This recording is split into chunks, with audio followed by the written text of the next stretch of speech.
I gave my dad a trip to a luxury resort and wrote him a check for $14,000 for his birthday. He didn't say thank you. He just smiled and said, "Your sister is basically the only heir now." Then my mom chimed in with, "We signed everything over to her. It's official."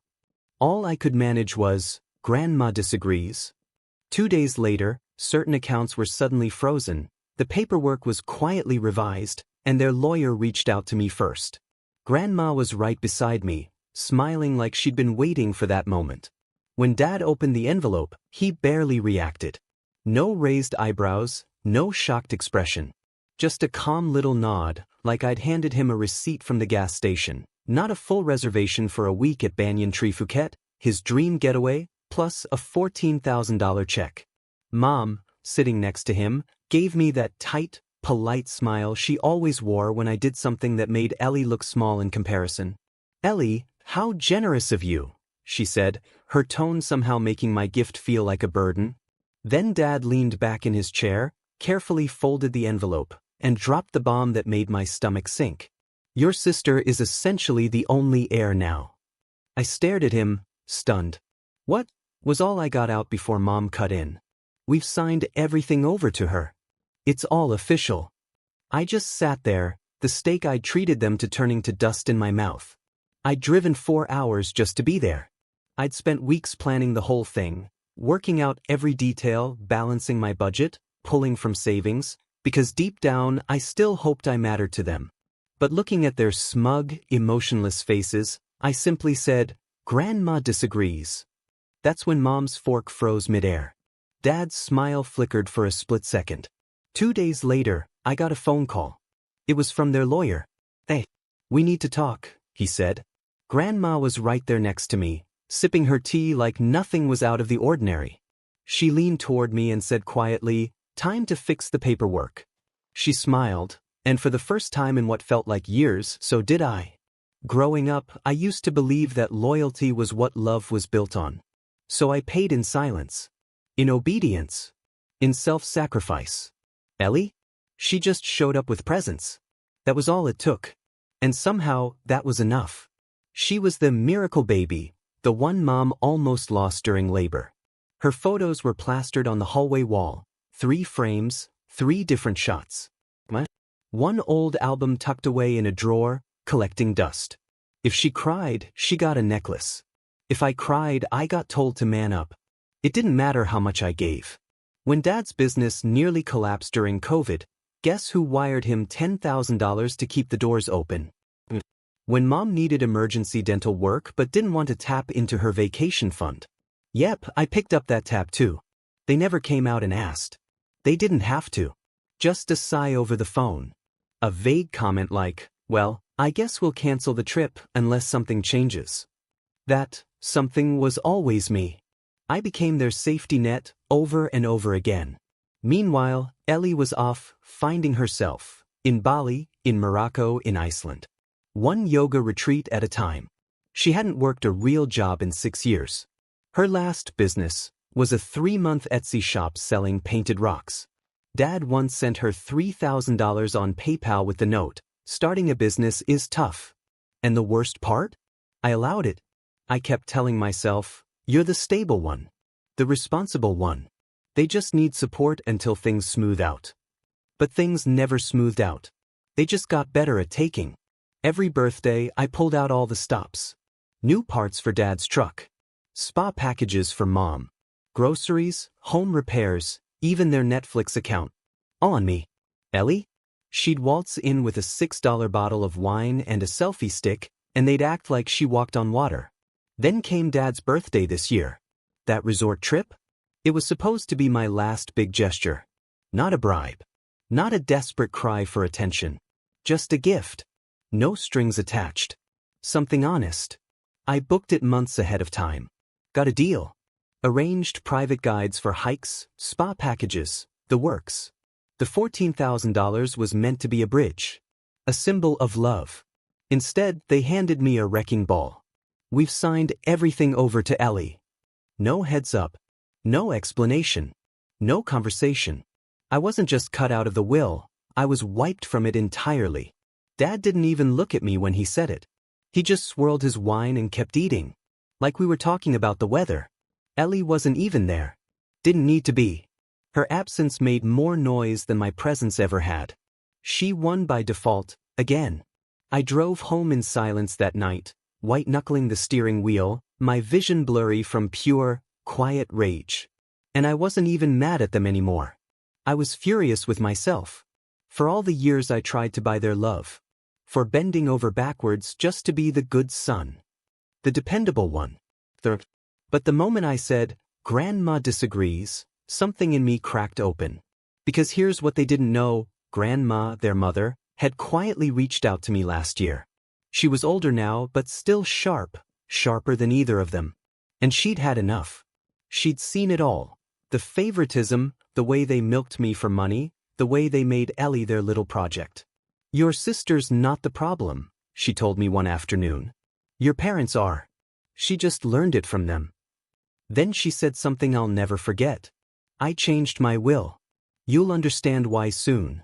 That night, after the disaster that was Dad's birthday dinner, I called her. Told her everything.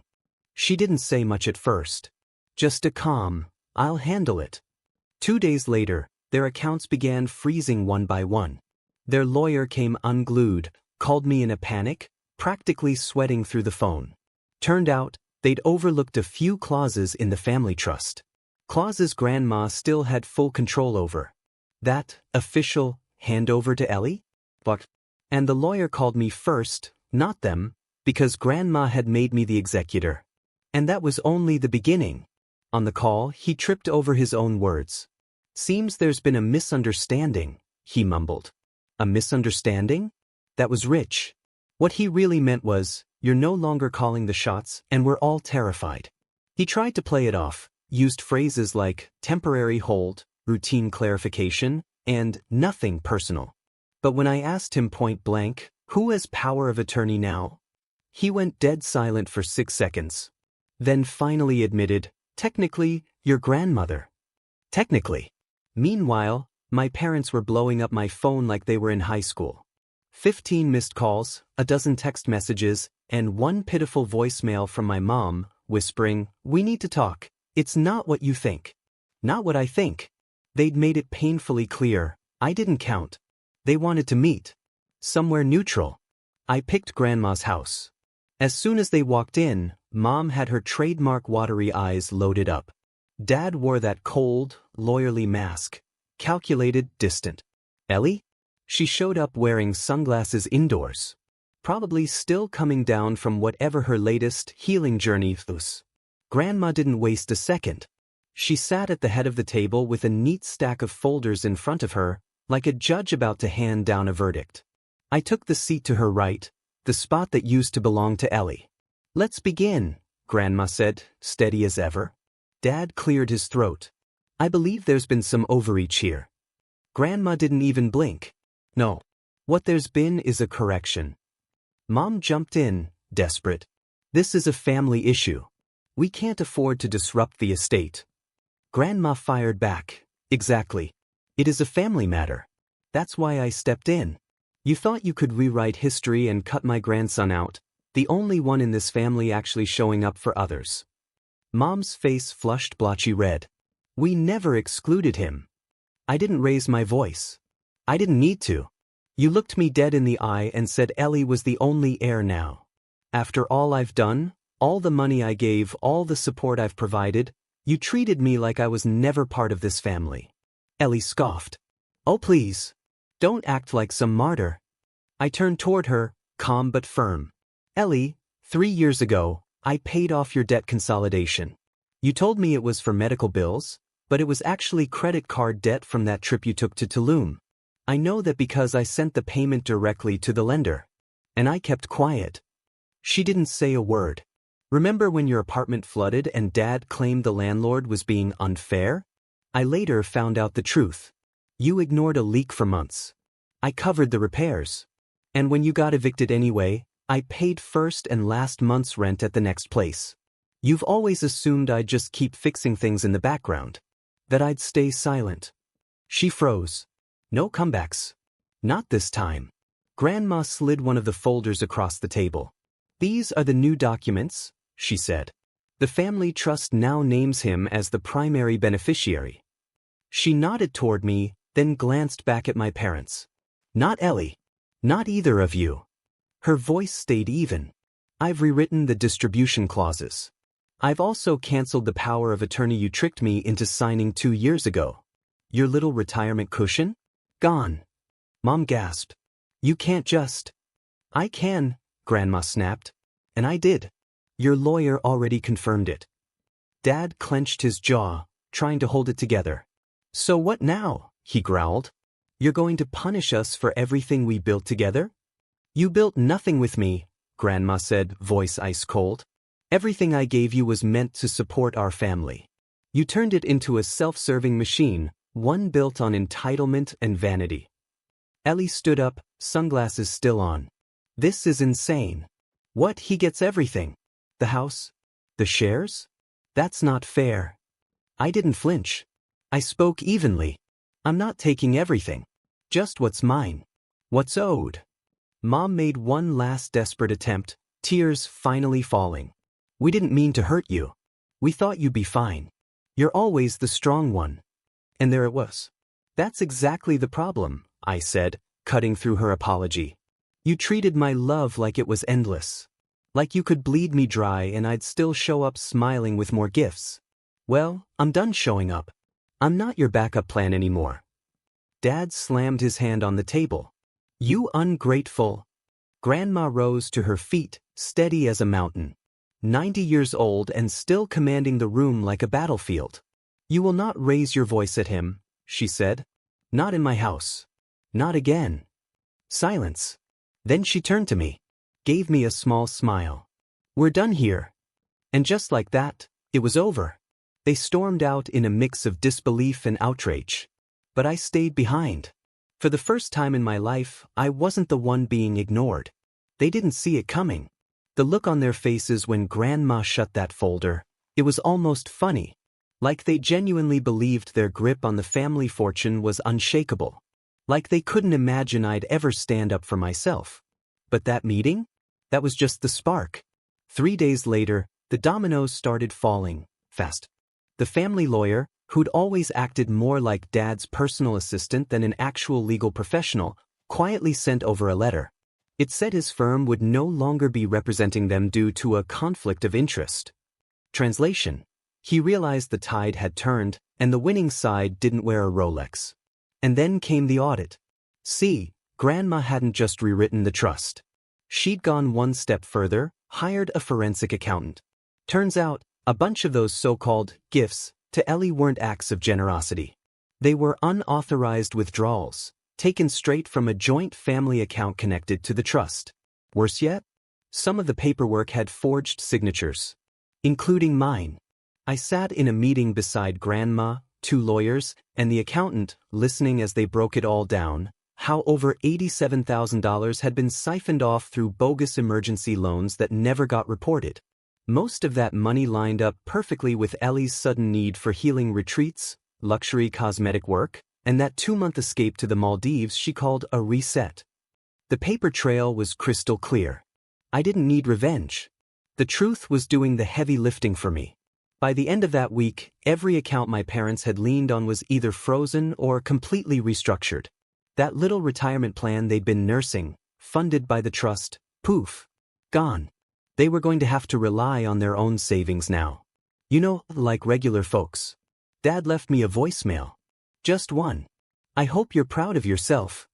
Proud? But I was free. Ayo, she spiraled. She posted this dramatic 12-part meltdown on Instagram, sitting in her car, crying about how toxic families always try to crush the power of feminine energy. Which was hilarious, considering this was the same woman who once rolled her eyes at me for being too emotional when I gently asked if she ever planned to pay me back for the laptop I bought her.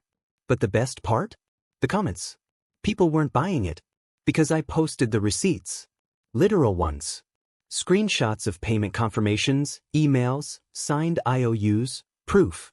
Didn't even need to write a caption. The evidence told the story on its own. And her army of spiritual followers? They turned on her fast. Started asking questions. Started putting the pieces together. Was it justice? Not exactly. It felt bigger than that. It felt like the truth was finally breathing again. Meanwhile, my own life wasn't just changing, it was finally blooming. I moved into this apartment I'd been eyeing for over a year. Nothing over the top, just a clean, modern two-bedroom with floor-to-ceiling windows and a patio that soaked in the morning sun. I paid for it in full. No mortgage. Grandma had insisted on transferring part of the trust to my name right away. "You've earned your peace," she said. "Spend it wisely." And so I did. I took a couple months off. Traveled solo through Italy, Greece, and Croatia. Not for likes. Not for attention. Just to feel sunlight on my face in places no one could take away from me. I didn't call my parents once. But they tried reaching out. Emails begging for family unity. Messages from mom asking if I could help cover some unexpected medical bills. A birthday card from dad that just said, "Love always," with no return address. But it was too late. Ellie made one last move about 6 weeks later. She showed up at my building. No makeup, sunglasses off, red-eyed and trembling. "I need help," she whispered. "They've cut me off. Grandma won't even answer my calls." I didn't yell. I didn't throw it back in her face. I opened the door halfway and told her, "Now you know how it feels." Then I shut it. And that was it. No more texts. No more calls. I focused on what came next. My own life. I launched my consulting firm. Hired 2 staff. Within 6 months, we were growing fast, referrals pouring in from folks who appreciated honesty and follow-through. Traits I had to learn the hard way. One quiet evening as I was reviewing contracts in my new office, a letter showed up. Handwritten. From Grandma. "You did good. I'm proud of you." They thought blood meant loyalty. You showed them what loyalty really means. That night, I slept deeper than I had in years. For a while, I thought the story ended there. That by cutting them off, walking away, and finally reclaiming what was mine, I'd reached the last page. But closure isn't silence. It's not the absence of drama or shouting. It's understanding why there was ever a battle in the first place. In the months that followed, something unfamiliar crept in. It wasn't peace, not yet. It was stillness. The kind of quiet that unsettles you when you've lived your whole life in survival mode. No more calls asking for favors. No more check-ins that always led to a request. No more guilt disguised as love. Just silence. Real silence. And still, something tugged at me. It wasn't regret. Or second-guessing. It was a question. Why had I carried the weight for so long? Why did they trust me with their chaos, but never with their respect? That thought wouldn't let me go. Until one Sunday morning, I found myself back at Grandma's table. Same seat. Same cup of tea. Black, no sugar. She didn't look up from her newspaper when she said, "You're thinking too hard." "Do you think they ever loved me?" I asked. She folded the paper down and met my eyes. "They loved what you gave them," she said, slow and firm. "That's not the same thing." "But, didn't they see what they were doing? How they used me?"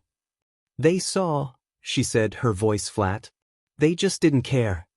I leaned back in the chair and let that truth settle into my bones, cold and sharp as rain. "You don't owe people a thing just because you share DNA with them," Grandma said gently. "The ones who truly love you, they prove it through their choices, not out of obligation." I gave a slow nod. And for the first time in my life, I actually believed it. Closure didn't hit me all at once. It came in waves. Quiet ones. Like when I met up with an old friend I hadn't seen in years, someone I drifted away from while I was too busy being my family's emotional ATM. We talked for hours, laughing like no time had passed. And then she looked at me mid-laugh and said, "You seem lighter. Like you finally stepped out of someone else's shadow." And she was right. I had. But I wasn't ready for what came next. It started with a message from a name I hadn't heard or even thought about in over 20 years, Diana. My dad's first wife. I barely remembered her growing up. Dad never said much, just that she walked out on the family. But now here she was, of all places, messaging me through LinkedIn. I saw some news about the family business, she wrote. I thought you should know, you have another sibling. I just stared at the screen, heart pounding like a drum. Another sibling? We agreed to meet in person. Just a quiet cafe, somewhere neutral. Diana was older, of course, but when I looked into her eyes, something clicked. Something felt familiar. And then he walked in. Felt about my age. Same eyes. Even the way he moved felt familiar. His name was Mark. My half-brother. He'd grown up across the country, raised by Diana. No contact with Dad after the age of 6. As it turned out, Diana hadn't left because she was cruel. She'd left because Dad had drained her, emotionally and financially, just like he later tried to do with me. Mark was their son. And when Diana refused to hand over her inheritance to fund one of Dad's failing business ventures, he'd cut them both off entirely. Sound familiar? Mark had been watching my story unfold from a distance. He saw the online fallout, the truth about our parents slowly unraveling. I always wondered what kind of person he'd raise, Mark said. Turns out, someone a lot stronger than he ever was. Then he slid a folder across the table. Grandma's not the only one who's been keeping records. Inside were emails, photos, old account statements, proof that the manipulation hadn't started with me. Or even with Ellie. This pattern had been repeating for decades. Dad had been playing the same game over and over again, using people up, blaming them when the money ran out, and moving on to the next. He hadn't just tried to exploit me. It was his way of life. But here's the thing, Mark had taken a different path. He'd built something solid, quite successful, owned his own logistics company. No debt, no drama. He wasn't looking to burn everything down. He just wanted the truth to finally come to light. I think it's time we tell the whole story, he said. Not just for us, for everyone he's hurt. We brought it to Grandma. She didn't hesitate. Together, we filed a civil case. Not to ruin him, but to put the truth on paper. To make a public record of everything he'd done. When Dad got served those papers, everything fell apart for him. The local press caught wind fast. Headlines hit, well-known consultant accused of financial coercion within own family trust. Embarrassment followed him like a shadow. And for once, he couldn't touch me. Not legally. Not financially. Not emotionally. I stood on the courthouse steps that day as the filing went public. Sunlight warming my face. Grandma stood on one side. Mark on the other. 3 generations. 3 people who'd finally had enough. Sometimes justice doesn't show up as prison time or public shaming. Sometimes it's just knowing the person who tried to silence you can't anymore. Sometimes it's waking up in your own home, listening to the stillness, and not wishing for any noise. I'm not angry anymore. I'm not bitter. I'm just done. I don't owe them a damn thing. Not a dollar. Not an apology. Not another returned message. Everything I built myself. What I reclaimed, I did with the truth. And here's what I know now. Being born into a family doesn't automatically make you theirs. Getting broken by them, and still standing tall, that makes you your own. And that's exactly who I plan to stay. Forever.